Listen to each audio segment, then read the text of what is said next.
السلام علیکم ورحمۃ اللہ وبرکاتہ مغفرتہ اعوذ باللہ من الشیطان الرجیم بسم اللہ الرحمن الرحیم اللہم صلی علی سیدنا مولانا محمد وعلی آل سیدنا مولانا محمد وبارک وسلم۔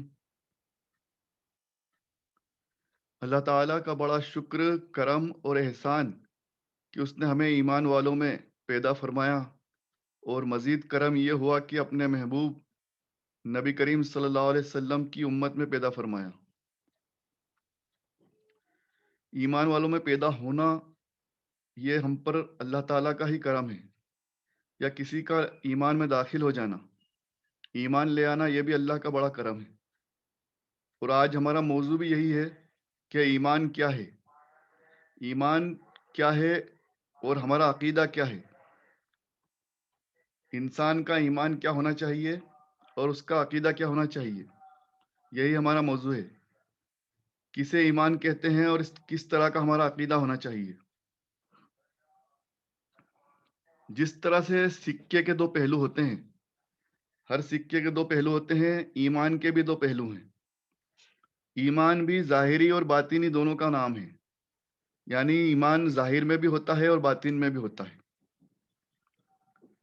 ظاہری ایمان، ایمان کا تقاضا یہ ہے کہ ظاہری ایمان میں انسان کلمہ پڑھے یا ایمان والوں میں پیدا ہو اور کلمہ پڑھے، یا ایمان میں داخل ہونا چاہے تو اعلانیہ کلمہ پڑھے۔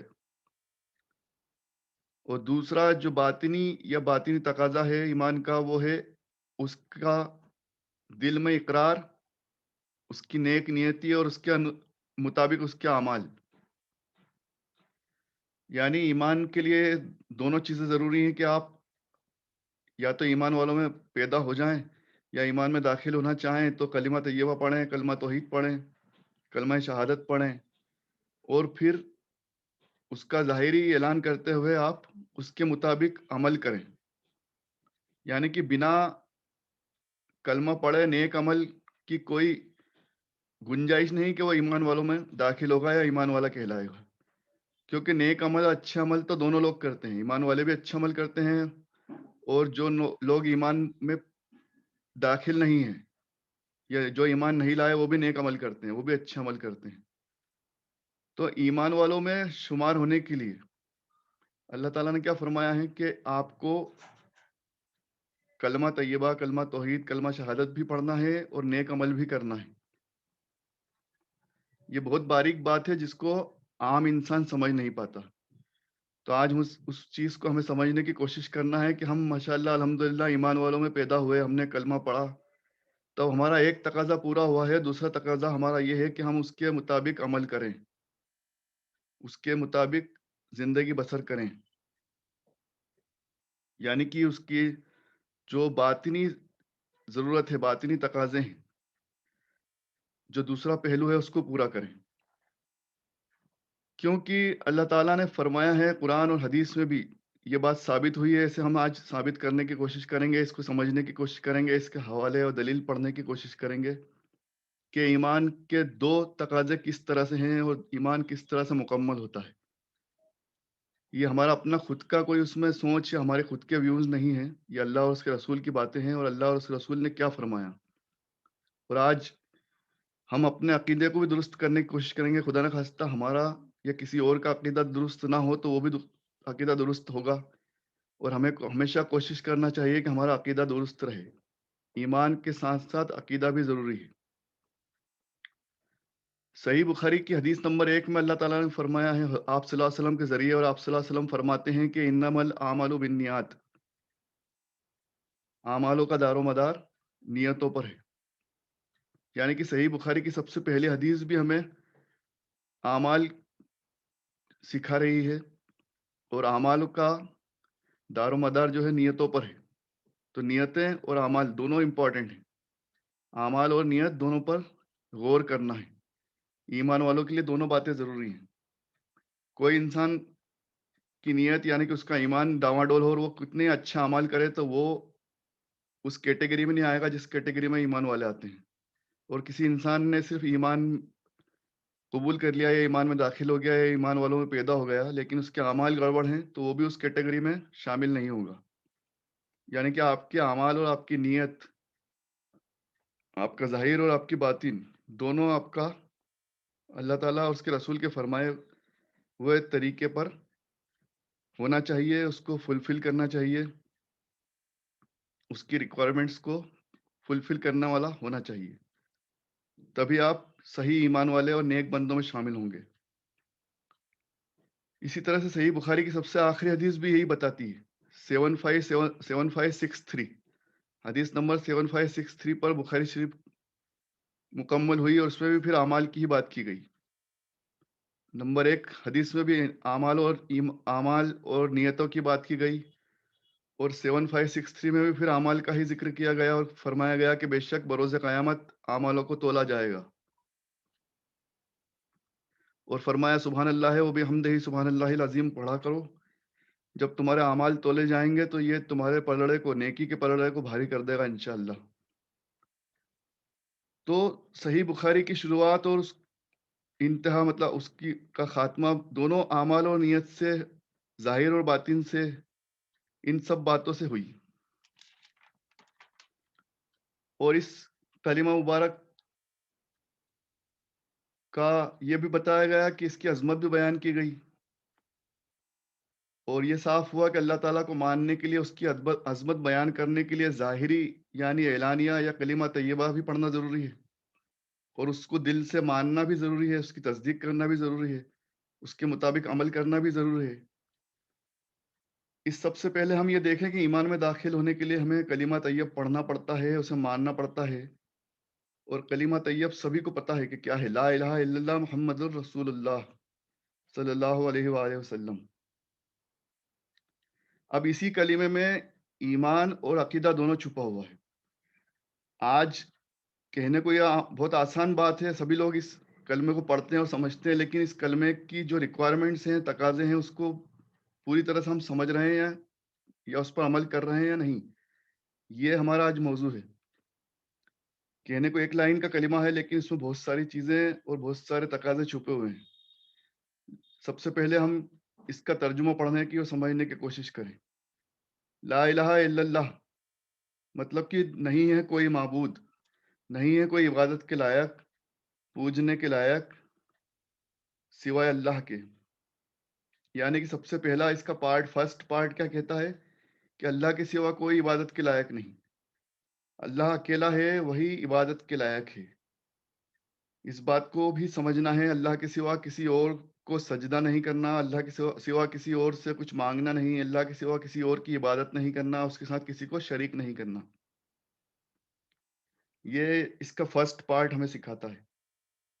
دوسرا پارٹ ہے محمد الرسول اللہ صلی اللہ علیہ وسلم، یعنی کہ اللہ ایک ہے اور محمد صلی اللہ علیہ وسلم اس کے رسول ہیں، محمد صلی اللہ علیہ وسلم اس کے رسول ہیں، پیغمبر ہیں۔ اب اس کا دوسرا تقاضا کیا ہے؟ توحید کے کلمے کا دوسرا تقاضا یہ ہے کہ ہمارا عقیدہ یہ ہونا چاہیے کہ اللہ تعالیٰ ایک ہے اور محمد مصطفیٰ صلی اللہ علیہ وسلم اس کے رسول ہیں۔ بے شک اللہ تعالیٰ کے بندے بھی ہیں اور رسول بھی ہیں، جیسا کہ کلمہ شہادت میں ہم پڑھتے ہیں عبدہ و رسولہ، بندے بھی ہیں اور رسول بھی ہیں۔ تو بندے اس لیے ہیں کہ وہ انسانوں میں پیدا کیے گئے، انسانوں میں سے اللہ تعالیٰ نے ان کو رسول بنایا انسانوں کی اصلاح کے لیے۔ تو ایک بندے ہیں اور پھر رسول ہیں۔ تو ایک عام بندہ اور ایک رسول میں بہت فرق ہوتا ہے، وہ بندے کے ساتھ ساتھ رسول بھی ہیں۔ یہ بھی عقیدہ ہمارا ہونا چاہیے، کیونکہ زیادہ تر لوگوں کا یہاں پر آ کر عقیدہ گڑبڑا جاتا ہے۔ کچھ لوگ انہیں بندہ نہیں مانتے اور کچھ لوگ انہیں صرف بندہ مانتے ہیں، دونوں عقیدے غلط ہیں۔ اللہ تعالیٰ نے کیا فرمایا؟ وہ میرے بندے بھی ہیں اور رسول بھی ہیں، یعنی کہ وہ انسانوں میں پیدا فرمایا، ان کو انسانوں میں بھیجا اور انہیں اپنا رسول بنایا اور اپنا محبوب بنایا۔ تمام انبیاؤں میں سب سے بہتر ہیں، سب سے اول ہیں، سب کے امام ہیں۔ تو یہ غور کرنا ہے کہ اپنے آپ صلی اللہ علیہ وسلم نے جب اعلان نبوت کیا تو آپ کی جب بعثت ہوئی تب سے آپ کی نبوت ظاہر ہوئی، یعنی کہ آپ صلی اللہ علیہ وسلم اللہ کے رسول بنے، اور آپ صلی اللہ علیہ وسلم کا یہ ظاہری اور باطنی معاملہ بھی ہمیں سمجھنا چاہیے۔ ظاہری یہ ہے کہ 40 سال کی عمر کے بعد آپ صلی اللہ علیہ وسلم کو رسالت دی گئی، آپ صلی اللہ علیہ وسلم کی بعثت ہوئی، یعنی کہ اعلان نبوت ہوا. اور قرآن مجید میں اللہ تعالیٰ نے فرمایا کہ میں نے تمہاری ہر چیز، تمہارا رزق، تمہاری موت، تمہاری زندگی، سب کچھ پہلے ہی لکھ دیا، پہلے ہی لوح محفوظ میں لکھ دیا ہے. تو قرآن مجید سے کس بات سے یہ بھی ثابت ہوتا ہے کہ آپ صلی اللہ علیہ وسلم کی پیدائش ہوگی، آپ صلی اللہ علیہ وسلم اللہ کے آخری نبی ہوں گے، یہ بھی اللہ تعالیٰ کو پہلے ہی علم تھا.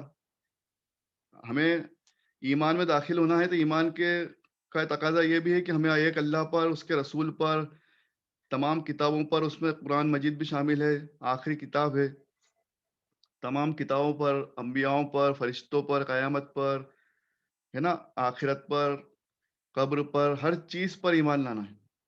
اگر اس میں سے کسی ایک چیز پہ خدا نہ خواستہ کوئی ایمان نہ رکھے یا کسی ایک چیز کو نہ مانے تو وہ ایمان میں داخل نہیں ہو سکتا، اس کا ایمان مکمل نہیں ہو سکتا.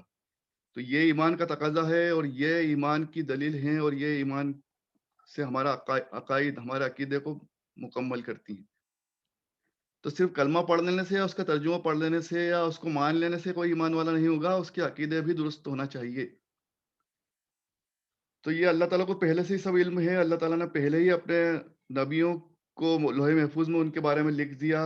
اور آپ صلی اللہ علیہ وسلم کے کلمہ طیبہ سے بھی یہ ثابت ہوا کہ آپ صلی اللہ علیہ وسلم اللہ تعالیٰ کے رسول ہیں.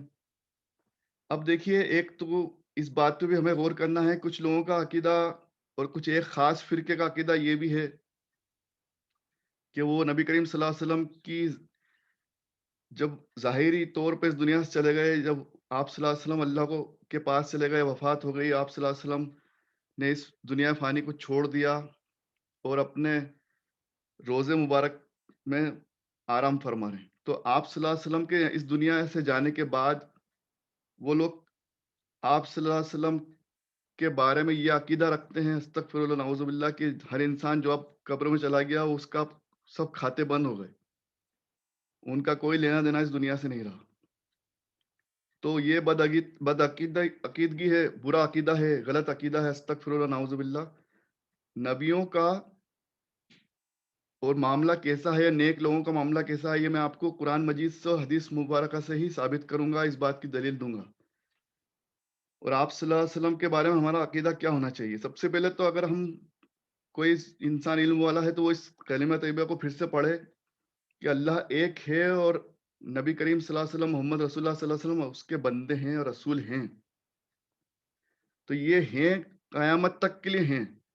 اللہ تعالیٰ چاہتا تو کلمہ ایسا بنا لیتا کہ اللہ تعالیٰ ایک ہے اور اس کے بندے اور رسول جب تک اس دنیا میں رہیں گے تب تک ہیں، اس کے بعد استغفر اللہ نہیں ہے یا تھے.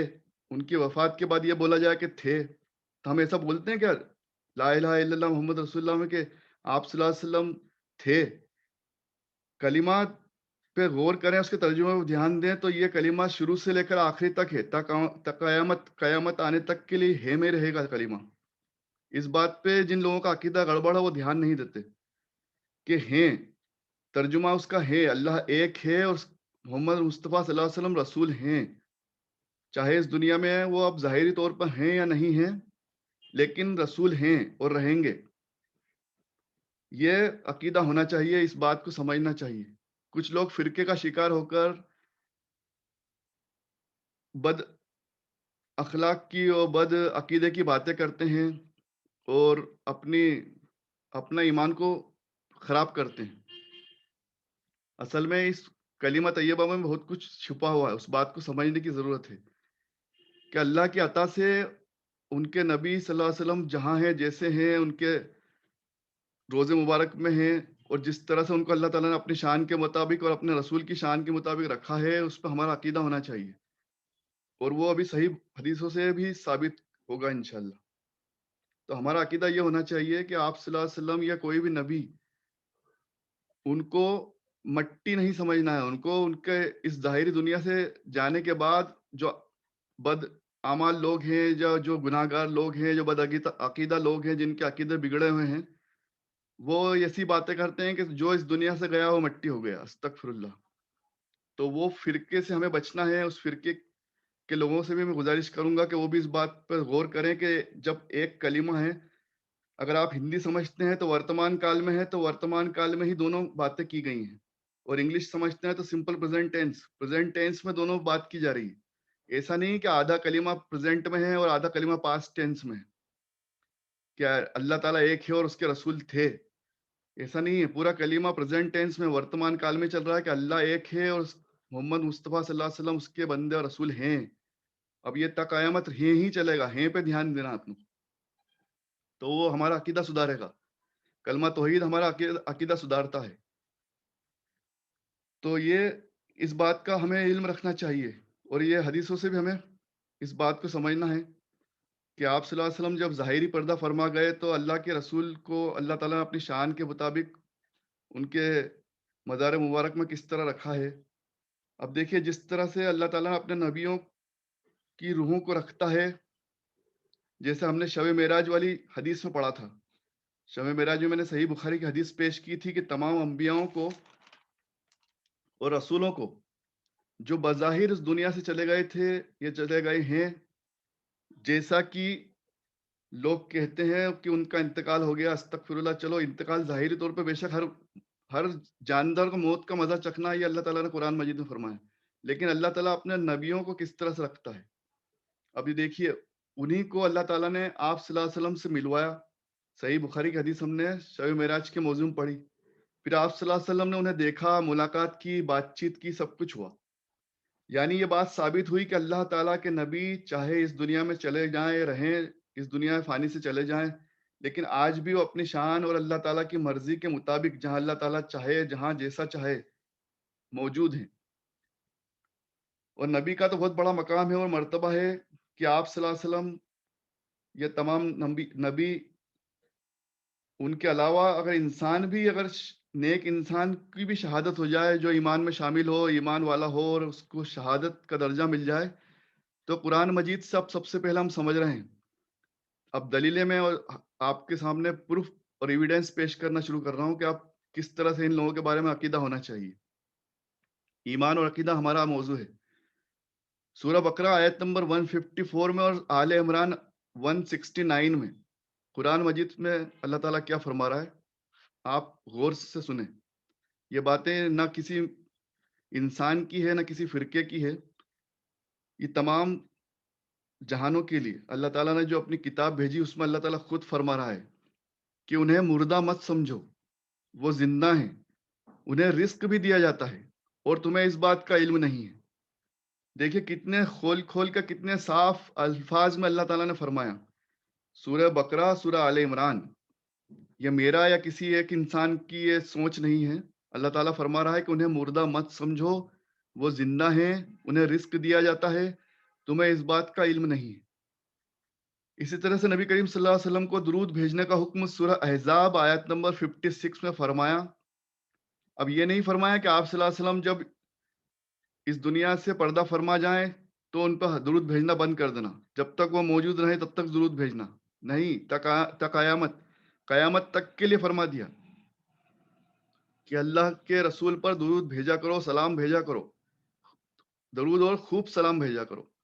تو یہ قرآن مجید فرما رہا ہے، اللہ تعالیٰ خود فرما رہا ہے، ایک بندہ بھی نہیں فرما رہا ہے، نہ کوئی انسان یا کوئی عام فرقے والا یا کوئی امام فرما رہا ہے، یہ اللہ تعالیٰ خود فرما رہا ہے، اور یہ ہمیشہ کے لیے فرما رہا ہے۔ ایسا نہیں کہ آپ صلی اللہ علیہ وسلم جب تک ظاہری حیات میں رہیں تب تک کرنا ہے، اس کو ہمیشہ کرنا ہے، اور آپ صلی اللہ علیہ وسلم کو فرشتوں کے ذریعے ہمارا درود بھیجا جاتا ہے۔ یعنی یہ بات پھر ثابت ہوئی کہ قرآن کا درود بھیجنے کا حکم قیامت تک کے لیے ہے، اور اس درود کو اللہ تعالیٰ اپنے حکم سے فرشتوں کے ذریعے بھیجتا ہے۔ اب اس کی بھی دلیل سن لیجئے۔ ابو داؤد شریف کی روایت ہے، ابو داؤد شریف کی حدیث نمبر 1531، آپ صلی اللہ علیہ وسلم نے فرمایا کہ جمعے کے دن مجھ پر کثرت سے درود بھیجا کرو، زیادہ سے زیادہ درود شریف بھیجا کرو، تمہارا درود مجھ پر پیش کیا جاتا ہے۔ اللہ اکبر۔ اب یہ ہمیشہ کے لیے فرما دیا۔ پھر آپ صلی اللہ علیہ وسلم سے اسی حدیث کے ایک حصے میں صحابہ کرام نے عرض کیا تھا، صحابیوں نے پوچھا تھا، یا رسول اللہ صلی اللہ علیہ وسلم، آپ کی وفات کے بعد بھی ہم آپ پر درود اور سلام بھیجیں؟ تو آپ نے فرمایا بے شک بعد میں بھی، کیونکہ اللہ تعالیٰ نے اس مٹی پر حرام کر دیا ہے کہ وہ نبی کے جسم کو کوئی نقصان پہنچائے۔ اللہ اکبر۔ اب اس سے بڑی دلیل کیا ہوگی؟ قرآن اور حدیث کی دلیلیں آپ کے سامنے پیش کر رہا ہوں۔ ابو داؤد شریف کی حدیث نمبر 1531، زمین کی مٹی پر حرام کر دیا، مطلب اسے منع کر دیا کہ نبیوں کی کے جسم کو ذرا سا بھی خراب کرے۔ یہ تو نبیوں کا معاملہ ہے۔ ہم نے تو یہ بھی دیکھا ہے، ہم نے یہ بھی پڑھا ہے، قصے بیان کیے جاتے ہیں اور کتابوں میں ہسٹری، اسلام کی جو ہسٹری ہے اس میں یہ آتا ہے کہ مکہ معظمہ مدینہ منورہ کے جب جنت البقیع کو جب کھودا جاتا ہے یا کچھ طوفان یا زلزلہ آ جاتا ہے، کسی طرح سے قبریں کھل جاتی ہے، تو وہاں نیک لوگوں کی کے جسم جیسا ان کو دفنایا تھا بالکل سالوں کے بعد، کئی سالوں بعد ایز اٹ از ملتے۔ اور ابھی بھی کئی مرتبہ یہ باتیں آج بھی سامنے آتی ہیں کہ کسی وجہ سے کوئی قبر کھل جاتی ہے تو نیک بندوں کے جسم ایز اٹ از اسی طرح سے ملتے ہیں جیسا کہ ان کو دفنایا گیا تھا، کیونکہ قرآن خود کہہ رہا ہے کہ شہید زندہ ہیں، حدیث کہہ رہی ہے کہ انبیاء کرام زندہ ہیں، ہے نا؟ قرآن کہہ رہا ہے کہ اس زندگی کے بعد بھی ہمیشہ ہمیشہ کی زندگی ہے۔ اب یہ بھی ایمان کا حصہ ہے، ہمیں اس بات کو بھی ماننا ہے کہ قرآن جو ایمان میں داخل ہونے کے بعد جو جو تقاضے کر رہا ہے، اس میں ایک تقاضا یہ بھی ہے کہ ہمیں مرنے کی بعد کی زندگی، قبر کی زندگی، بروز قیامت پھر سے زندہ ہونے کی زندگی، کھڑا ہونا ہے اللہ کے حضور، اور آپ صلی اللہ علیہ وسلم کے کی امت کے ساتھ کیا برتاؤ ہوگا، کس طرح سے نبی کریم صلی اللہ علیہ وسلم ان کی شفاعت کریں گے، کس طرح سے ایمان والوں کی شفاعت کی جائے گی۔ ہر ایمان والا، چاہے وہ اس نے ذرہ برابر بھی نیکی کی ہوگی، کلمہ طیبہ پڑھا ہوگا، کلمہ توحید پڑھا ہوگا، اس پر عمل کیا ہوگا، تو انشاءاللہ وہ جنت میں جائے گا۔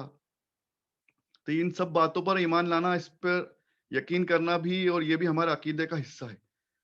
اگر کوئی انسان، کچھ فرقے کے لوگ قبر کی زندگی کو نہیں مانتے، مشرک قبر مرنے کے بعد کی زندگی کو نہیں مانتے، منافقین روحوں کو نہیں مانتے، اللہ تعالیٰ کے سامنے حضور، اللہ کی حضوری میں کھڑے ہونے کو نہیں مانتے، اور یہ نہیں مانتے کہ جنت دوزخ ہے، اللہ تعالیٰ پھر سے سب کو زندہ کر دے گا۔ پورا قرآن مجید اس سے بھرا ہوا ہے کہ اللہ تعالیٰ نے بار بار بار بار اس بات کی تاکید کی، بار بار اس بات کو بتایا کہ تمہیں مرنے کے بعد پھر زندہ ہونا ہے، تمہارے ذرہ برابر اعمال کا کو تولا جائے گا، نیکیوں کو، گناہوں کو، سب کا حساب کتاب کیا جائے گا، مرنے کے بعد تمہیں پھر زندہ کیا جائے گا، جنت اور دوزخ ہم نے بنائی ہے۔ یہ سب ہمارا عقیدہ ہونا چاہیے۔ روح پر بھی ہمارا عقیدہ ہونا چاہیے، روح کے بارے میں بھی عقیدہ ہونا چاہیے۔ ایک فرقے کا عقیدہ روح کے بارے میں یہ ہے کہ روح مرنے کے بعد روح کا کوئی تصور نہیں، استغفر اللہ، جبکہ اللہ تعالیٰ نے فرمایا کہ نیک روحیں اور بد روحیں، مطلب گناہ گار روحیں، ان کو رکھنے کی جگہ بتا فرمائی قرآن مجید میں، اس کا وضاحت کی کہ نیک روحیں ہوتی ہے، بد روح یعنی کہ گناہ گار روح ہوتی ہے، اور روحوں کو اللہ تعالیٰ جیسا چاہے اس طرح سے رکھتا ہے، جہاں چاہے ویسا رکھتا ہے۔ اور قرآن مجید اور حدیث مبارکہ سے یہ بھی پتہ چلتا ہے کہ قبر میں بھی، قبر میں نیک انسانوں کے ساتھ کیا برتاؤ ہوتا ہے، گناہ گار کے ساتھ کیا برتاؤ ہوتا ہے۔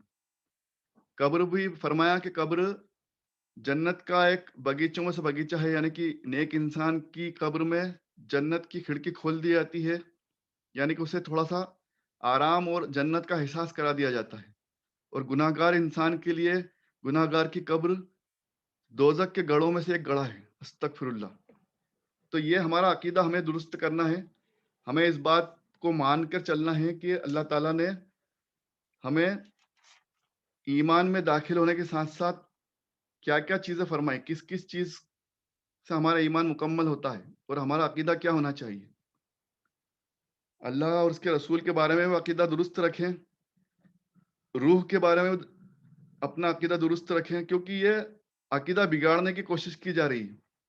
اس امت کا عقیدہ اور ایمان گڑبڑ کرنے کے لیے کچھ فرقے اس میں مسلسل محنت کر رہے ہیں، اور وہ فرقے بھی بےچارے، اس میں جو شامل لوگ ہیں وہ بھی نہیں سمجھ پاتے کہ وہ بھی ایک سازش کا شکار ہو رہے ہیں۔ ایک سازش ہے، وہ سازش یہ ہے کہ انسان، اور خاص طور سے ایمان والوں کا عقیدہ کی بنیاد محبت ہے، خلوص اور اخلاص ہے۔ دیکھو اللہ تعالیٰ نے قرآن اور حدیثوں سے فرمایا کہ تمہارے اعمال کا دار و مدار نیتوں پر ہے، یعنی کہ تمہارے خلوص اور اخلاص پر ہے، تمہاری محبت پر ہے۔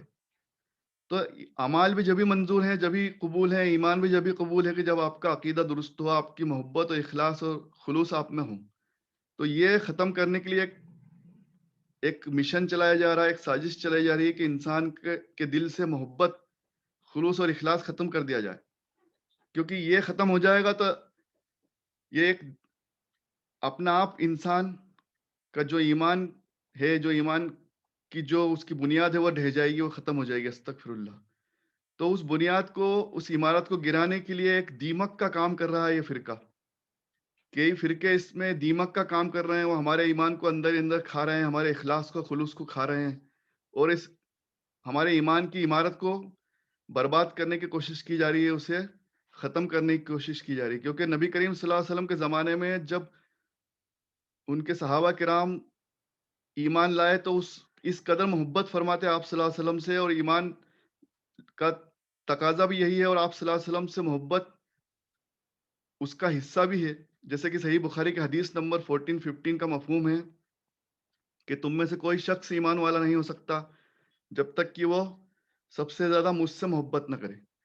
تو آپ صلی اللہ علیہ وسلم سے محبت ایمان کا حصہ ہے، تو وہ محبت ہم سے ختم کی جا رہی، سلو پائزن دیا جا رہا ہے. اصل میں اس امت کو سلو پائزن دیا جا رہا ہے، اور اس کا ہم اس بات کو سمجھ بھی نہیں پا رہے، اس فرقوں کا شکار ہو رہے ہیں، ان کی سازش کا شکار ہو رہے ہیں، اور زیادہ تر لوگ اس میں مبتلا ہیں، اور ان کو توحید کے نام پر محبت اور اخلاص سے دور کیا جا رہا ہے. جبکہ توحید تو یہ کہہ رہی کہ اللہ ہے اور رسول ہے پر دھیان دینے والی بات توحید سمجھا رہی کہ محبت آج بھی رکھو، اخلاص آج بھی رکھو، خلوص آج بھی رکھو، ان کا احترام، ان کی عزت اور ان کا مرتبہ آج بھی سمجھو، چاہے وہ اس دنیا فانی سے چلے گئے.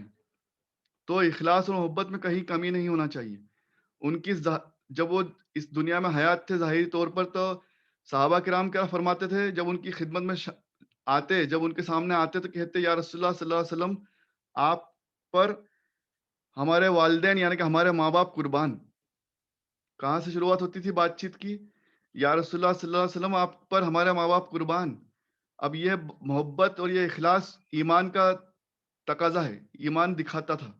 نبی کریم صلی اللہ علیہ وسلم کے سامنے جب پیش ہوتے تھے صحابہ کرام، تو کیا کہتے تھے؟ اپنی سب سے محبوب چیز، اپنے سب سے معتبر لوگ ماں باپ کے بارے میں کیا کہتے تھے؟ آپ پر ہمارے ماں باپ قربان، یعنی کہ آپ سے ہمیں اتنی محبت کرتے ہیں. تو یہ اس زمانے سے چلا آ رہا ہے کہ آج ہمیں ہماری نبی کریم صلی اللہ علیہ وسلم سے محبت آج بھی قائم اور دائم رکھنا ہے. آپ صلی اللہ علیہ وسلم سے محبت ایمان کا حصہ ہے، اور اللہ ایک ہے اور نبی کریم صلی اللہ علیہ وسلم اس کے رسول ہیں، اس بات پر عقیدہ رکھنا ہے. قرآن مجید میں سورہ بقرہ میں آیت نمبر 8 میں اللہ تعالیٰ نے کیا فرمایا؟ کچھ لوگ ہیں جو کہتے ہیں ہم ایمان لائے، کچھ لوگ ہیں جو کہتے ہیں ہم ایمان لائے اللہ پر اور آخرت کے دن پر، لیکن وہ ایمان والے نہیں. استغفر اللہ. یعنی کہ صرف کہنے سے ایمان میں انسان شامل نہیں ہو جاتا، ایمان والوں میں شامل نہیں ہو جاتا. یہ بات اللہ تعالیٰ نے قرآن مجید میں سورہ بقرہ میں فرما دی. سورہ نساء میں آیت نمبر 65 میں اللہ تعالیٰ نے فرمایا جو اطاعت کرے اللہ اور اس کے رسول صلی اللہ علیہ وسلم کی، تو یہی لوگ ہیں جن پر اللہ کے انعام ہوا، یہی لوگ جنت میں شامل ہوں گے انشاءاللہ. یہی لوگ اللہ تعالیٰ کے بہترین دوست یا ولی ہیں. یہ لفظ قرآن مجید میں اللہ تعالیٰ نے خود فرمائے. سورہ نساء آیت نمبر 65 میں اللہ تعالیٰ کیا فرما رہا ہے؟ انبیاء، صدیقین، شہداء، صالحین یعنی کہ نیک بندے، یہی بہترین ولی ہیں، یہی بہترین دوست ہیں، یہی اللہ کی جماعت ہے. تو ان کا مرتبہ ہمیں سمجھنا ہے. اور یہ جو لوگ ہمارے کچھ فرقوں کے شکار لوگ جو کہتے ہیں کہ وہ مرنے کے بعد سب مٹی ہو گئے، استغفر اللہ. تو ان لوگوں کے بارے میں اللہ تعالیٰ کیا فرما رہا ہے؟ انبیاء، صدیقین، شہداء، صالحین اور نیک بندے، یہ اللہ کے ولی ہیں، یہ اللہ کے دوست ہیں، یہ اللہ کی جماعت ہے، اور یہی لوگ کامیاب ہیں، یہی لوگ جنت میں جانے والے ہیں. تو یہ کیٹیگریز اللہ تعالیٰ نے اور لیول فرما دیے اللہ تعالیٰ نے. سب سے پہلے انبیاء ہیں، صدیقین ہیں، شہداء ہیں، صالحین ہیں. تو ان لوگوں کا مرتبہ سمجھنا ہے، اور ان لوگوں کے مرنے کے بعد ان کے ساتھ کیا کیا جاتا ہے، ان کے ساتھ کس طرح سے ان کو رکھا جاتا ہے، کس طرح سے ان کی قبروں میں اللہ تعالیٰ جنت کی کھڑکیاں کھول دیتا ہے. اور یہ لوگ زندہ ہیں. اللہ تعالیٰ نے کیا فرمایا کہ شہداء زندہ ہیں، شہید زندہ ہیں. تو اس کے پہلے تو صدیقین ہیں، اس کے پہلے انبیاء ہیں. جب شہید کے بارے میں یہ فرما دیا، تھرڈ کیٹیگری کے بارے میں یہ فرما دیا، تو سیکنڈ اور فرسٹ کیٹیگری کا تو کہنا ہی کیا، اس کے بارے میں تو سوچنا ہی مشکل ہے کہ اللہ تعالیٰ نے ان کو کس طرح سے کتنے بہترین طریقے سے رکھا ہوگا، ان کے کیا مقامات ہوں گے۔ ایک عام انسان تو انبیاء اور رسولوں کے بارے میں سمجھ بھی نہیں سکتا، نہ اس کو سمجھنے کی قوت رکھتا ہے۔ تو انبیاء اور رسولوں کے بارے میں ہمارا عقیدہ درست ہونا چاہیے۔ اللہ تعالیٰ نے، میں نے آپ کے سامنے پیش کر دیا، قرآن مجید بھی پیش کر دیا، صحیح بخاری اور ابو داؤد شریف کی روایتیں بھی پیش کر دی، ان باتوں کو بھی سمجھنا چاہیے۔ اور صرف ایمان لانا مطلب کہ ایمان والوں میں پیدا ہو جانا یا لا الہ الا اللہ محمد رسول اللہ پڑھنا لینا سے کوئی انسان ایمان والا نہیں ہو جاتا۔ اس بات پر بھی دھیان دینا ہے کہ ہمارے اعمال اور ہمارے عقیدے بھی درست ہونا چاہیے۔ اب دیکھو ایک چیز اور آپ کو بتا دوں، اللہ تعالیٰ قرآن مجید میں کیا فرما رہا ہے، ایک دلیل اور پیش کر دوں، ایمان والے مومن اور مسلمان میں کیا فرق ہے۔ میں نے ایک پروگرام بھی کیا تھا، ہماری ایک مجلس بھی ہوئی تھی، اور میرا ایک یوٹیوب پہ وہ اسپیچ بھی پرانا اپلوڈڈ ہے، ڈلا ہوا ہے، کہ ایمان والے مومن مطلب ایمان والے بندوں میں مومن اور مسلمان عام مسلمان میں کیا فرق ہے، ایک مومن کا مرتبہ اور ایک عام مسلمان میں کیا فرق ہے۔ تو وہ بھی آپ لوگ سن سکتے ہیں ابھی، اسی سے متعلق پارہ نمبر 26 میں سورہ حجرات میں، یہ پھر سے قرآن مجید کی دلیل دے رہا ہوں آپ کے سامنے، کہ سورہ حجرات آیت نمبر 14 میں اللہ تعالیٰ نے کیا فرمایا، اس کا مفہوم ہے کہ دیہات سے عرب لوگ آئے، کہتے ہیں کہ ہم ایمان لائے، آپ فرما دیجئے اے نبی، آپ فرما دو کہ ابھی تم ایمان والے نہیں ہوئے، ابھی تم ایمان والوں میں شامل نہیں ہوئے، بلکہ یہ کہو کہ تم ابھی صرف مسلمان ہوئے ہو۔ اللہ اکبر، یعنی کہ ابھی تم نے صرف کلمہ پڑھا ہے، ابھی تم پوری طرح سے مکمل طور سے ایمان والوں میں شامل نہیں ہوئے، کیونکہ صرف کلمہ پڑھ لینے سے، کلمہ طیبہ پڑھ لینے سے، کلمہ شہادت پڑھ لینے سے انسان ظاہری طور پر ضرور ایمان میں شامل ہو جائے، لیکن باطنی یعنی کہ اس کی اصل ایمان میں شامل ہونے کے لیے اس کے اعمال اور اس کا عقیدہ اور نبی کریم صلی اللہ علیہ وسلم سے محبت، یہ سب ضروری ہے۔ کیونکہ منافقین بھی دعویٰ کرتے تھے کہ ہم بھی ایمان والے ہیں، ہم نے بھی کلمہ پڑھا ہے، لیکن اللہ تعالیٰ نے کس طرح سے رد کیا ان کا، کہ ابھی تم نے صرف کلمہ پڑھا ہے، تم ابھی ایمان میں داخل نہیں ہوئے۔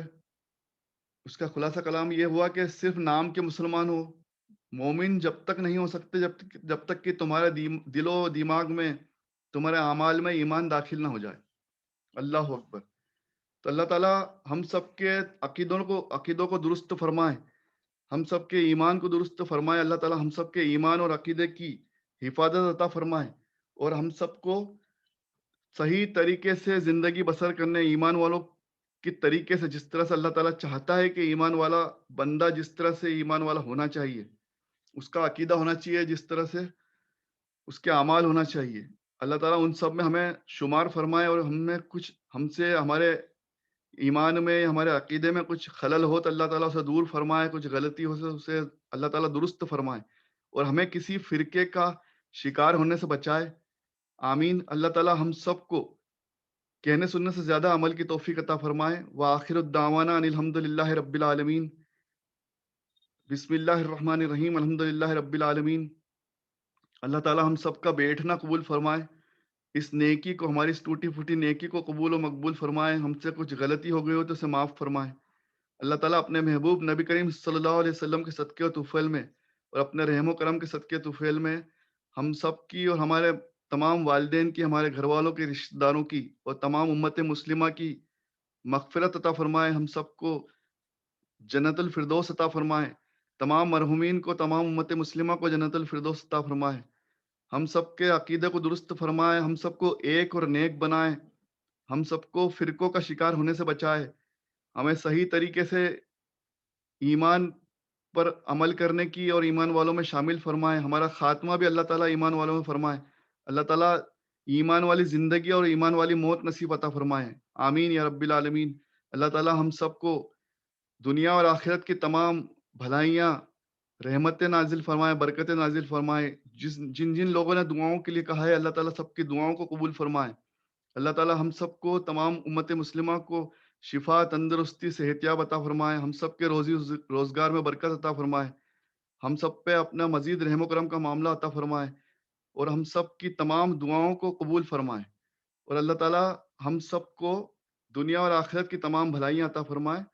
اور اللہ ہم سب کو ایک اور نیک بنا دے اور فرقوں کو ختم فرما دے، اور اللہ تعالیٰ پوری امت کو نبی کریم صلی اللہ علیہ وسلم سے محبت کرنے والا بنا دے اور ان کے محبت کے تقاضوں پر چلنے والا بنا دے۔ اللہ ہم سب کی تمام دعاؤں کو قبول فرما لے، آمین یا رب العالمین۔ ربنا آتینا فی الدنیا حسنۃ وفی الآخرۃ حسنۃ وقینا عذاب النار۔ شکریہ، اللہ حافظ۔